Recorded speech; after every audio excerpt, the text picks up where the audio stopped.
गरीब साध साध सब नेक हैं, आप अपनी ठोरी। जो सतलोक ले जाएंगे वो साधु कोई और।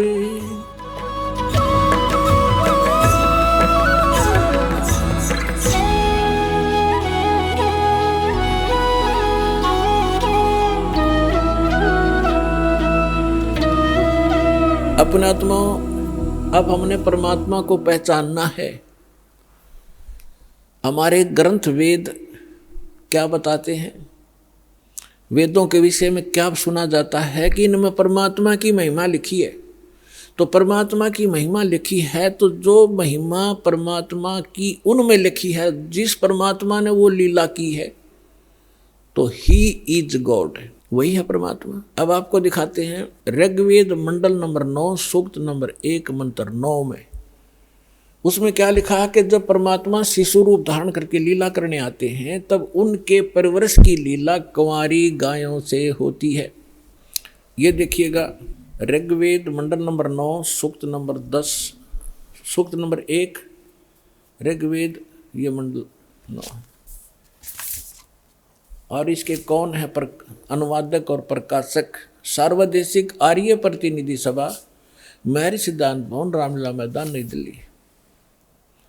महर्षि सिद्धांत द्वारा अनुवादित लिखा है इसमें। मुद्रक Prince offset printers 1510 Pataudi house, त्रियागन, नई दिल्ली। इसके बिल्कुल ये 9 मंडल से स्टार्ट है।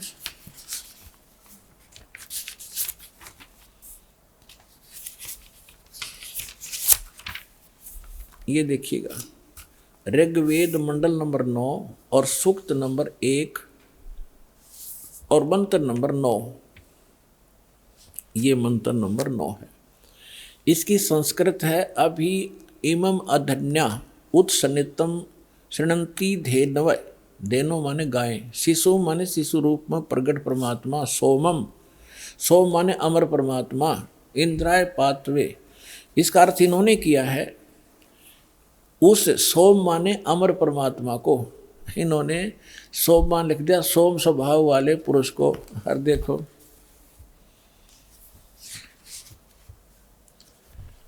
अब ये इसी मंत्र के प्रथम, यही ऋग्वेद मंडल 9वें मंडल का प्रथम सूक्त प्रथम मंत्र में ये सोम शब्द है। इसका अर्थ है सोम माने है सोम स्वभाव वाले परमात्मन, यानी सोम माने परमात्मा। हम यहाँ से इन्हीं के इन नकलियों के ही इस पहले तो इस अज्ञान को हटाएंगे। अब देखो उस सोम मान, अब ऋग्वेद मंडल नंबर 9 सूक्त 1 मंत्र हम 9वां आगे।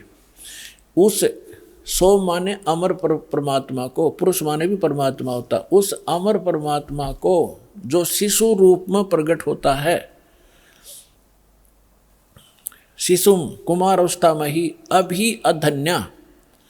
अभी माने सब प्रकार से, अधन्या माने बिना दनाई, अहिंसन यानी धेनो माने गौवें तृप्त करती हैं। ओए होए, हमने इनसे इतना ही लेना है। जैसे हमारे यहाँ हरियाणा में एक, क्योंकि हमारी लैंग्वेज इन्हीं भाषाओं से बिगड़ कर क्षेत्रीय भाषा बनी है। जैसे हम हरियाणा के अंदर खूड कहते हैं, जो हल से रेखा खींची जाती है, तो संस्कृत में खूड ही शब्द है। और यहाँ अधन्या माने बिना धनाई। हम उस गाय को जो नए दूध नहीं हुई हो उसको अधन्या का, बिना धनाई का करते, या बिना धनाई है। जिसके संग बैल नहीं लागा उसको कंवारी कहते हैं। अभी अधन्या यानी पूर्ण रूप से बिना धनाई, यानी कति कंवारी। जब वो अमर परमात्मा शिशु रूप धारण करके लीला करने आता है, तब उसके बाल परवरिश की लीला कंवारी गायों से होती है। ये क्या कौन कहता है? हमारे वेद कहते हैं। और वेद में परमात्मा ने 600 वर्ष पहले कहा था कि वेद मेरा भेद है, मैं ना वेदन के माही, और जौन वेद से मैं मिला। मैं वो वेद जानते ना ही कि वेद मेरी महिमा का गुणगान कर रहे हैं। और जिस लेकिन इन वेदों में वर्णित विधि से मेरी प्राप्ति नहीं हो सकती। और जिस वेद से जो परमात्मा स्वयं आकर ज्ञान बताते हैं मैं मिलूं, वह वेद जानते ना ही, वो साधन वो मंत्र इन वेदों में नहीं है, लेकिन वेद मेरी ही महिमा का गुणगान कर रहे हैं। तो ये स्पष्ट हो गया कि परमात्मा जब शिशु रूप धारण करके लीला करने आते हैं, उनकी बालकपन में जो परवरिश की लीला कंवारी गायों से होती है। अब परमात्मा का 600 वर्ष पहले जो लीला की थी वो इतिहास लिपिबद्ध है, वो दिखाता हूँ। ये देखिएगा कबीर सागर संपूर्ण 11 भाग, खेमरा श्री कृष्ण दास प्रकाशन मुंबई से। और ये इन कबीर पंथियों का ही छापा बनाया हुआ है, कोई नहीं सोचा कोई डुप्लीकेट होगा। कबीर पंथी भारत पथिक स्वामी युगलानंद बिहारी द्वारा पुरस्कृत और यहाँ से छपा है। मुद्रक एवं प्रकाशक खेमरा श्री कृष्ण दास, अध्यक्ष वेंकटेश्वर प्रेस, खेमरा श्री कृष्ण दास मार्ग, मुंबई। अब इसके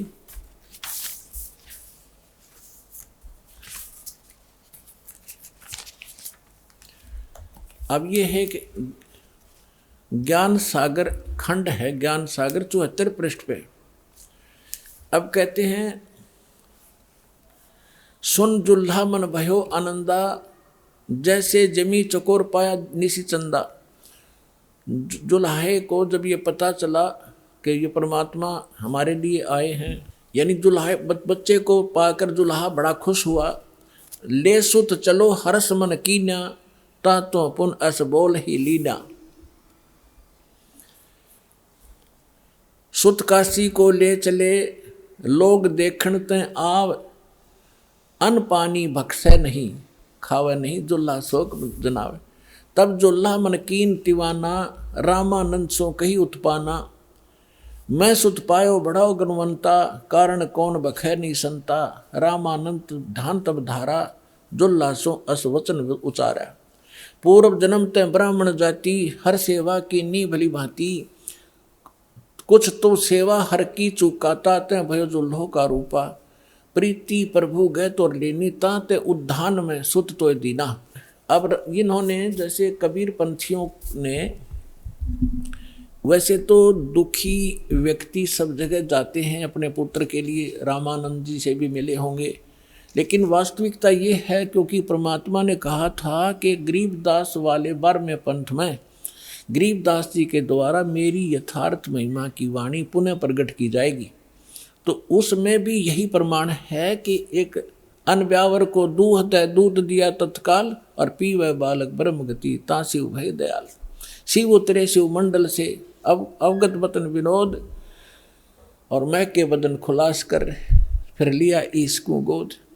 तो यहाँ जैसा भी है इन्होंने, फिर भी उस सच्चाई को पकड़ना हमने उस समय मालिक के साथ ने क्या लीला की थी।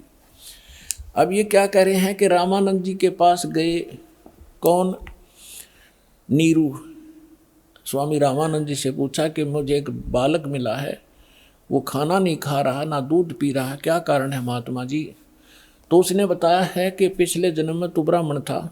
रामानंद जी ने कहा इसमें जो प्रकरण है ऐसा लिखा है, और तू तेरे से कोई गलती बनी जिस कारण से तू दुल्हा बन गया, और तेरी फिर भी मालिक ने सुन ली, तुझे उद्यान में जंगल में बालक दे दिया। अब ये तब खाएगा तो इसके लिए एक कुंवारी गाय लाओ और वो दूध देगी, तब वो बालक पीवेगा। देखिए अब नीरू कहता कि भगवान मेरे से गलती हुई, उस मैंने फल पा लिया, और अब मैं आरत हो, हे प्रभु जस कीन्यो तस पायो, आरत हो तब दर्शन आयो। सो कहिए उपाय गुसाई, बालक अक्षुदावंत कुछ खाई। मेरे से जो गलती हुई थी भगवान ने मुझे सजा दे दी, दुल्हा बना दिया आपके कहने अनुसार, लेकिन मैं आपके पास आया हूँ संकट निवारण के लिए। सो ऐसा उपाय बताइए मेरा बालक कुछ खावे। तो रामानंद अस युक्ति विचारा, तुम सुत कोई ज्ञानी अवतारा। तेरा बालक जो है कोई विद्वान पुरुष है, और बचिया जाही बैल नहीं लागा, अरसो ले ठाड़ करो तेई आगा। एक बछिया ले आओ जिसको बैल ने टच ना किया हो, और उसके साथ खड़ी कर दो और दूध देवेगी। दूध चलो ते थन तें, दूध दियो छिपाए, और अक्षुदावंत जब होवे बालक ताको देव खवाए। अब दूध पीवत नाम कबीर, दूध अब पीवत नाम कबीरा, खेलत संत मत सब धीरा। अब इससे क्या सिद्ध हो गया? आंखों देखा संत बतावे गरीबदास साहिब जी, और हमारे ग्रंथ बतावे, हमारे वेद बता रहे हैं कि परमात्मा जब शिशु रूप धारण करके आता है वो पूर्ण परमात्मा है, सारी सृष्टि का रचनहार। वो ऐसी लीला करता है, वो कुंवारी गायों से उनके परवरिश होती है बचपन की। और ये लीला 600 वर्ष पहले परमात्मा की लीला वो जीवनी में लिखी है कि उस परमेश्वर ने ऐसी लीला की थी। तो हुई is God, Kabir is God.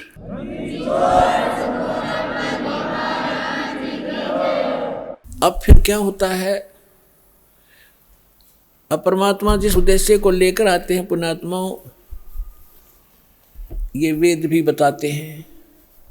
Rigveda Mandal number 9 सूक्त 86 मंत्र 26 और 27 में, ऋग्वेद मंडल नंबर 9 सूक्त 82 मंत्र 1, 2, 3 में, ऋग्वेद मंडल नंबर 9 सूक्त 54 मंत्र 3 में, ऋग्वेद मंडल नंबर 9 सूक्त 20 मंत्र 1 में, ऋग्वेद मंडल नंबर 9 सूक्त 1 मंत्र 8 और 9 में, ऋग्वेद मंडल नंबर 9 सूक्त 96 के मंत्र 16 से 20 में, ऋग्वेद मंडल नंबर 9 सूक्त 94 के 1 में, ऋग्वेद मंडल नंबर 9 सूक्त 95 के मंत्र 2 में, और भी अनेक स्थानों पर ये प्रमाण है कि वो परमात्मा सतलोक में रहता, अमरलोक में, और वहाँ मनुष्य के समान, राजा के समान है, मनुष्य सदृश है। वहाँ से सह शरीर आता है, बिजली जैसी गति से आता है। अच्छी आत्माओं को मिलते हैं जो दृढ़ भक्त होते हैं और उनको ज्ञान सुनाते हैं। ये हमारे वेद बताते हैं। और जब परमात्मा शिशु रूप धारण करके आते हैं तो वो उस समय उनके जो परवरिश की लीला कंवारी गायों से होती है। और यही संत बताते हैं, यही हमारे ग्रंथ बताते हैं। तो परमात्मा को पहचानने में अब देर नहीं लगेगी।